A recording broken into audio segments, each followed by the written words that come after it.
Pada kesempatan kali ini kami akan membahas mengenai sejarah Perang Talas. Perang Talas terjadi pada tahun 751 Masehi. Meski banyak ahli berpendapat bahwa perang ini adalah salah satu perang penting dalam sejarah, tapi Perang Talas tidak populer. Perang Talas berlangsung di Sungai Talas yang saat ini berada di negara Kirgistan. Ambisi dinasti Tang Cina dalam ekspansinya ke Asia Tengah, terpaksa pupus karena pasukannya dihabisi oleh pasukan Khalifah Abbasiyah. Dampak dari Perang Talas juga dapat dibilang signifikan. Usai perang tersebut, pengaruh Arab Islam sampai saat ini masih mendominasi lanskap Asia Tengah. Selain aksi saling melukai layaknya dalam setiap pertarungan, dalam Perang Talas juga terjadi pertunangan ilmu pengetahuan. Islam mendapatkan teknologi pembuatan kertas yang didapat dari tahanan perang Cina.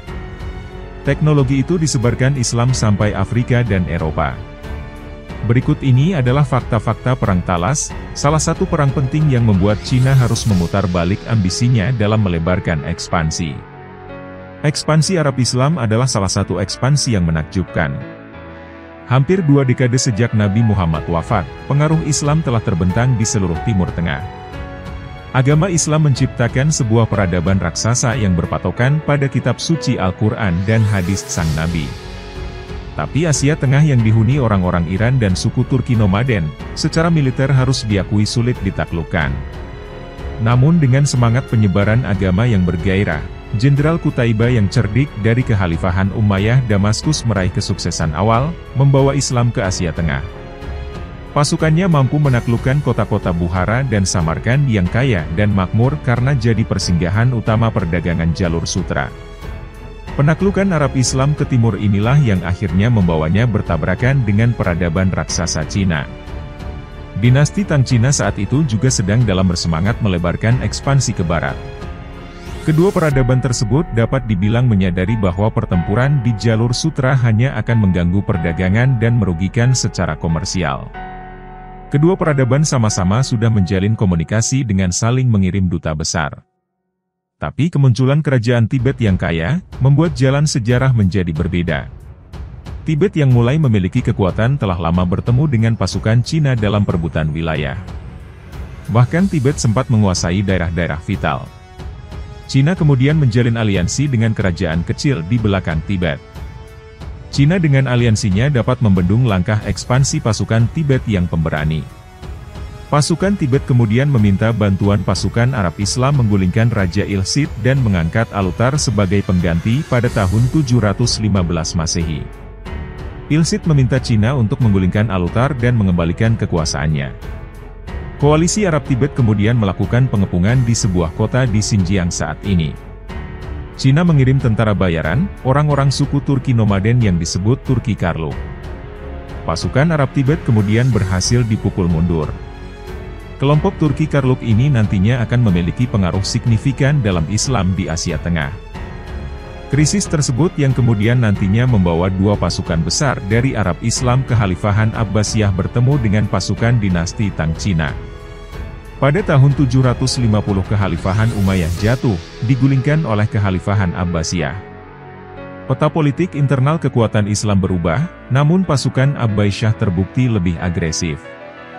Pusat Islam yang tadi berada di Damaskus Suriah, berpindah ke Baghdad Irak. Sebab lain Perang Talas yang spektakuler pada dasarnya adalah karena perselisihan kerajaan kecil di lembah Fergana. Lembah tersebut membentang di wilayah Uzbekistan, Tajikistan dan Kirgistan saat ini. Raja Fergana bersengketa dan bentrok dengan Raja Chach Tashkent tentang perbatasan. Raja Chach sebelumnya telah menjalin hubungan dekat dengan pasukan Arab Islam. Raja Fergana pada tahun 750 Masehi meminta bantuan Cina, dan dinasti Tang mengirim Jenderal Go Seongji, seorang etnis Korea. Jenderal Go, dengan taktiknya yang licik dan cerdas berhasil menghancurkan Raja Chach. Tapi putra raja berhasil melarikan diri dan melaporkan hal itu pada Gubernur Abbasiyah di Khorasan yang bernama Abu Muslim. Abbasiyah kemudian mengumpulkan pasukannya dan berbaris menuju timur. Mereka datang untuk menegaskan supremasinya di wilayah tersebut. Pada akhirnya, dua pasukan dari dua peradaban besar Asia akan berjumpa dalam pertempuran berdarah di dekat Sungai Talas pada tahun 751 Masehi. Dengan berbagai sebab yang jadi latar belakang, akhirnya pasukan Khalifah Abbasiyah dan dinasti Tang berjumpa di arena peperangan.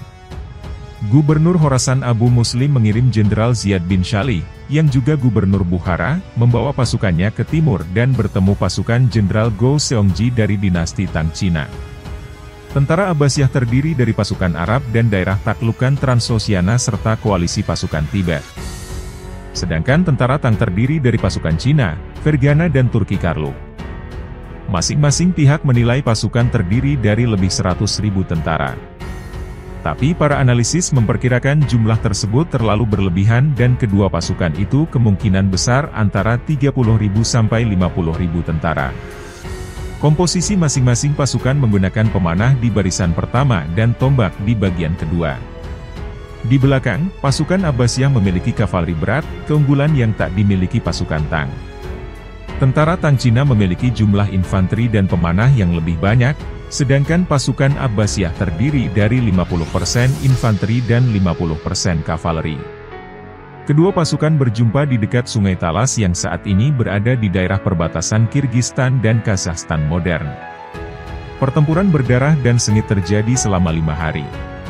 Tentara Tang Cina berhasil dipukul dengan keras, bahkan sampai sebagian besar gugur di medan peperangan. Jenderal Gou dikisahkan pulang ke Cina hanya dengan sisa pasukan yang jumlahnya sedikit. Dari banyak catatan tentang Perang Talas, sebagian besar menempatkan kelompok Turki Karluk sebagai kelompok yang memiliki peran penting dalam pertempuran tersebut. Sejak awal kisah, orang-orang suku nomaden Asia Tengah tersebut telah memiliki kedekatan dengan Cina. Di Talas, mereka juga bertempur di pihak tentara Tang. Tapi di tengah pertempuran, pasukan Turki Karluk berbalik menghajar tentara Tang yang kemudian secara signifikan membuat pasukan Cina itu terpukul berantakan. Dampak dari serangan Turki Karluk ke pasukan Tang sangat luar biasa, karena melemahkan kekuatan. Mengikuti serangan tersebut, tentara gabungan Abbasiyah melakukan serangan frontal habis-habisan, mendorong mundur tentara Tang yang dipimpin oleh Jenderal Gou. Korban tewas di pihak Tang diperkirakan mencapai 30.000 orang sedangkan di pihak Abbasiyah sekitar 10.000 tentara. Dinasti Tang menyalahkan peran Turki Karluk yang berkhianat. Tapi di wilayah yang jauh dari pusat kekuatan besar tersebut, aliansi dengan mudah dapat dibuat cepat, atau berbelok arah menjadi musuh. Berbeloknya Turki Karluk ke pihak Abbasiyah, juga bukanlah hal yang mengejutkan. Beberapa analis menyebutkan, Jenderal Ziyad telah mengoordinasikan hal itu dengan kelompok nomaden Turki Karluk sebelum pertempuran benar-benar terjadi. Dan bagaimanapun, kemenangan pihak Abbasiyah benar-benar menentukan. Asia Tengah menjadi semakin Islam, termasuk mempengaruhi Xinjiang yang saat ini jadi bagian Cina. Banyak anekdot yang tersebar bahwa setelah Perang Talas, maka dunia Muslim berkenalan dengan teknologi pembuatan kertas yang diajarkan oleh tahanan perang dari tentara dinasti Tang. Ada ribuan tentara Tang yang ditahan setelah Perang Talas disamarkan, banyak di antaranya bisa bebas jika mengajarkan keterampilannya. Salah satunya mengajarkan teknologi pembuatan kertas. Teknologi tersebut kemudian segera membuat Samarkand menjadi salah satu kota produksi dan distribusi kertas, yang mendapat dukungan dari jalur sutra yang ramai. Kertas teknologi dari Cina itu lebih berkualitas, lebih kuat dan lebih murah dibandingkan dengan kertas perkamen, papirus atau sutra yang telah digunakan lebih dulu. Ibu kota Kekhalifahan Abbasiyah Baghdad kemudian menyerap teknologi tersebut pada tahun 793 Masehi. Tenaga air digunakan untuk membuat kertas dan secara cepat benda tersebut sangat berharga. Buku-buku dan kitab yang dihasilkan oleh para sarjana Islam di Baghdad dituliskan dengan kertas.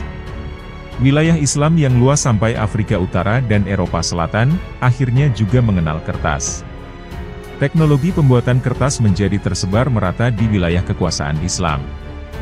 Di Eropa, teknologi kertas sampai ke wilayah tersebut pada abad ke-10. Spanyol pertama kali yang mengenalnya, kemudian menyebar ke Prancis dan akhirnya dengan pelan ke seluruh Eropa. Pada abad ke-15, kertas secara luas digunakan di seluruh Eropa.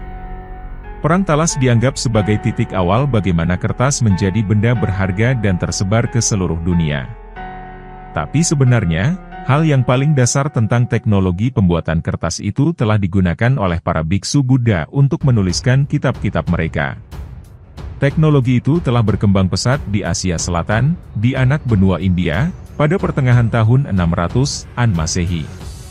Praktik keagamaan Buddhis tersebut berperan penting dalam persebaran kertas.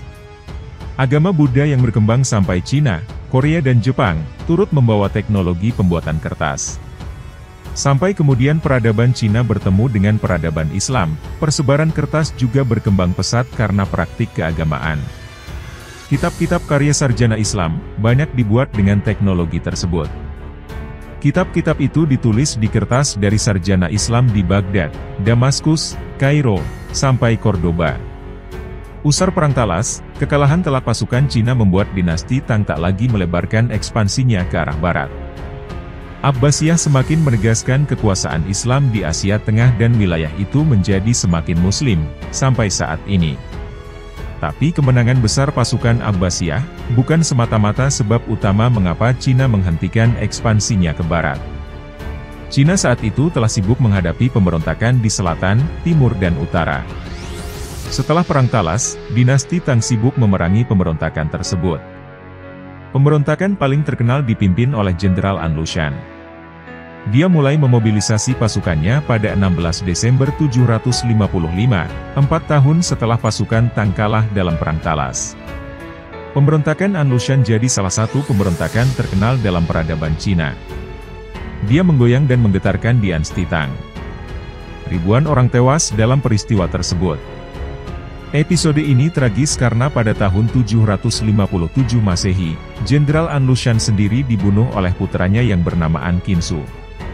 An Qinsu kemudian dibunuh oleh Jenderal Shi Xining, pengikut setia dan teman masa kecil An Lushan. Terima kasih sudah mengikuti video-video kami, jangan lupa share, like dan subscribe agar bisa selalu mengikuti update video dari kami.